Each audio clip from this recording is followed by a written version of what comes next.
Some other countries, we would probably have ended up with other departments and ministries, but you gave us a very, very special treatment that we honestly need to thank you most sincerely, sir. Your Excellency, sir, the faculty requested that we ask you to mention something on the promotion of industrialization in the socio-economic development. I welcome you to Uganda. I think to get a good picture, I need to inform you that Uganda had become a failed state. It had become a failed state. It had collapsed. When we analyzed the reasons for all this chaos, we came up with 2 missions that would be assisted by 4 principles. Now, the 2 missions were, mission number 1 is how do you build prosperity in an African country? How do you build prosperity? It's not only for Uganda, even for other countries, for the whole of Africa. Then secondly, how do you build strategic security? Strategic security which covers all situations. Now, because what some of our other people were doing, you could see clearly, they would, for instance, talk about tribes. Siasa za ubaguzi wa dini na makabila. Sectarian politics. So, and you find people really pushing sectarian politics. Then you ask yourself, but how will this help us to solve the problem of prosperity?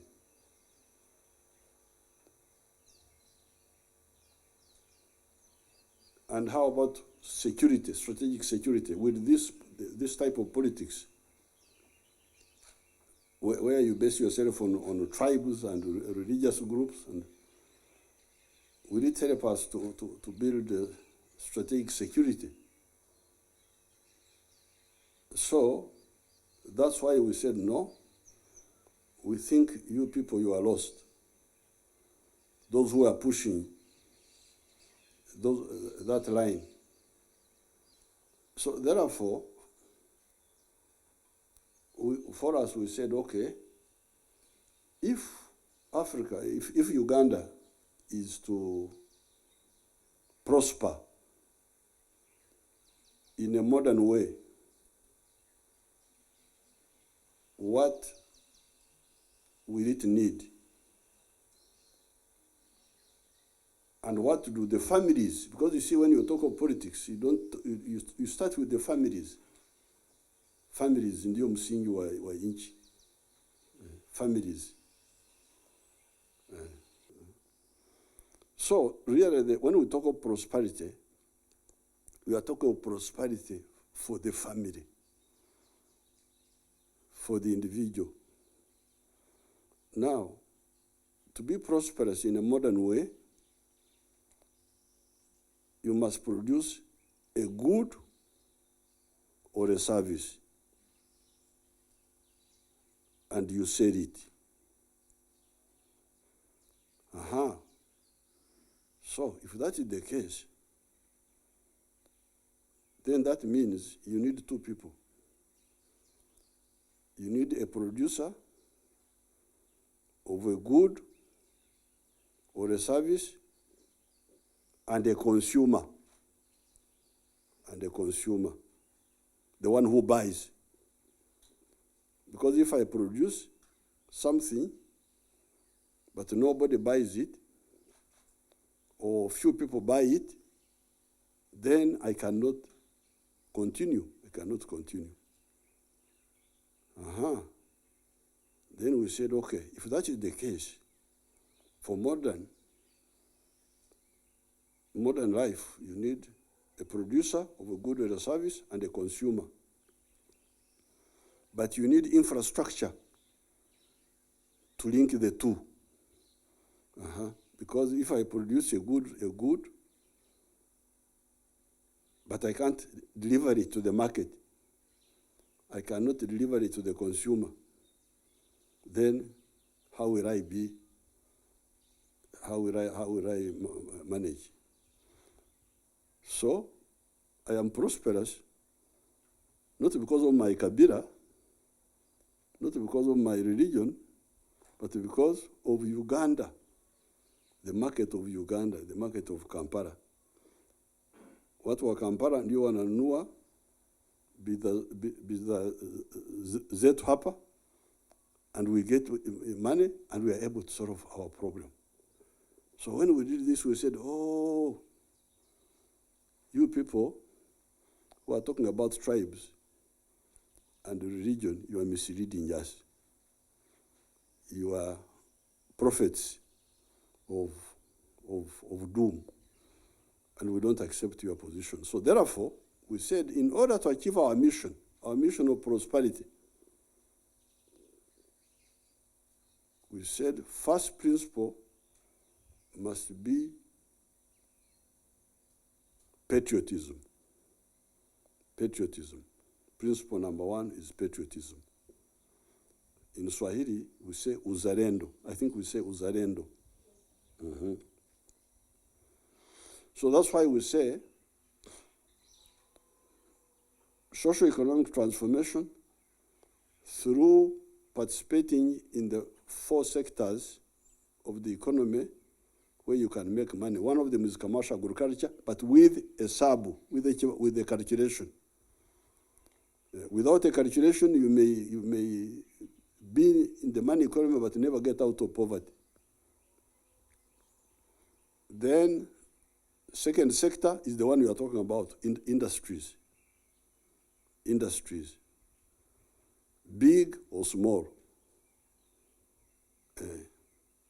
But as you know, industries, once they produce products, they need a market.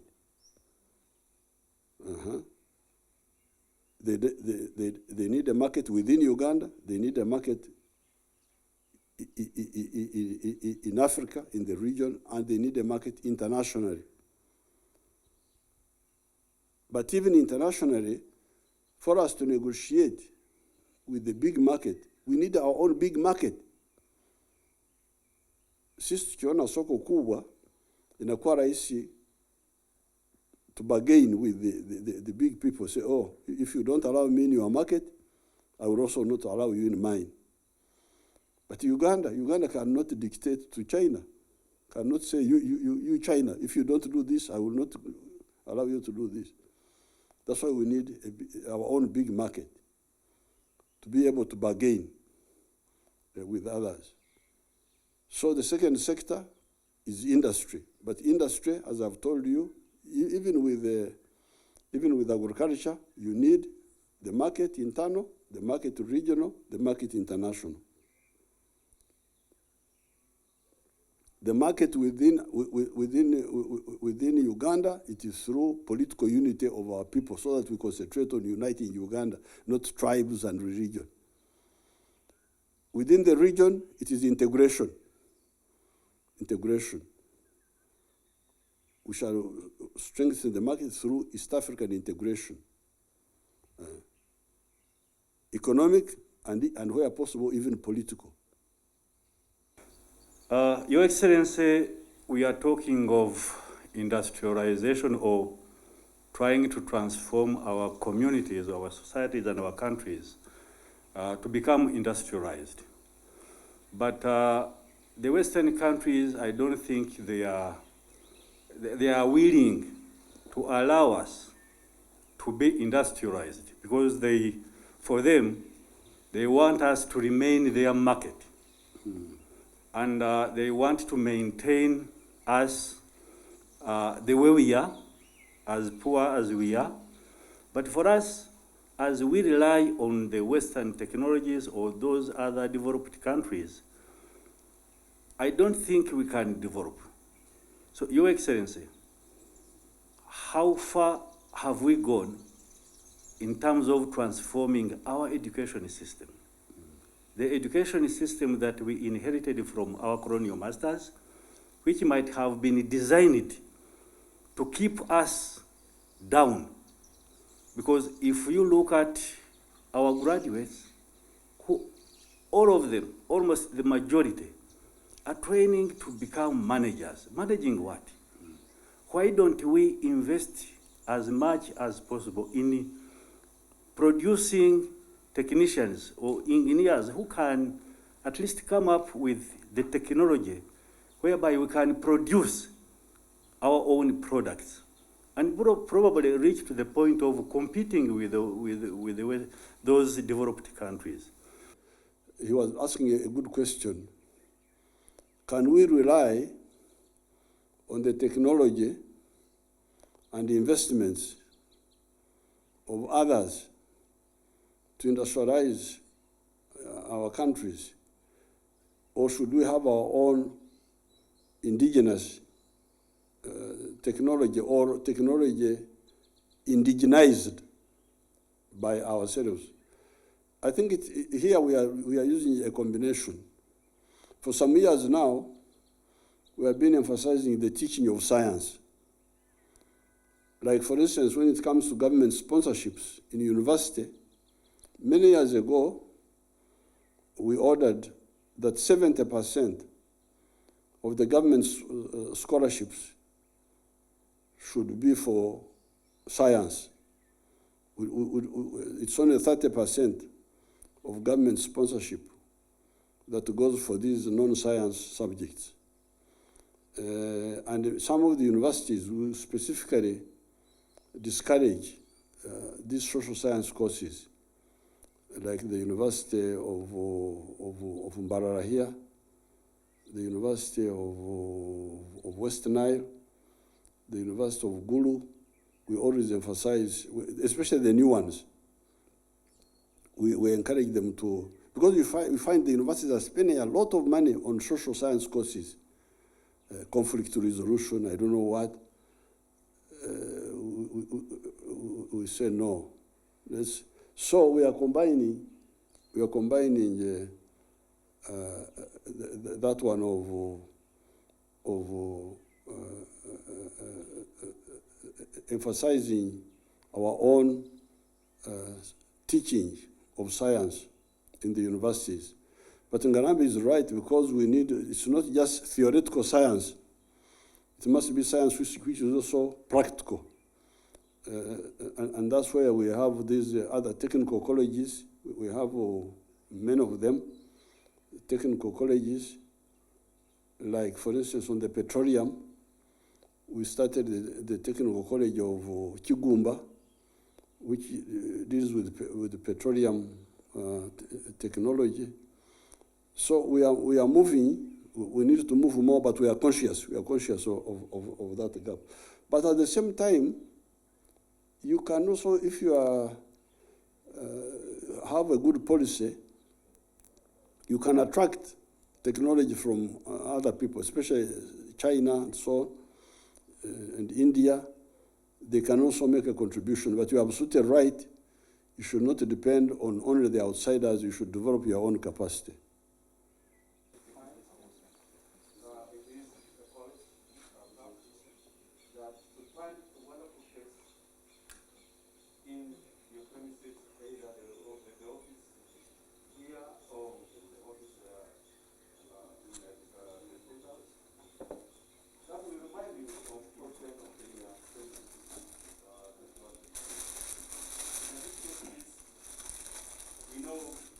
You write a lot.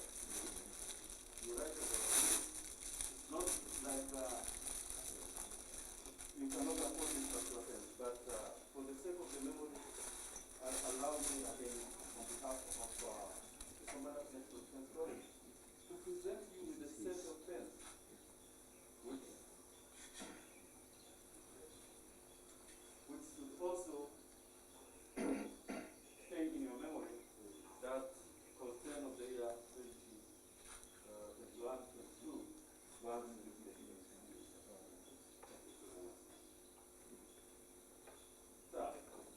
understand that behind any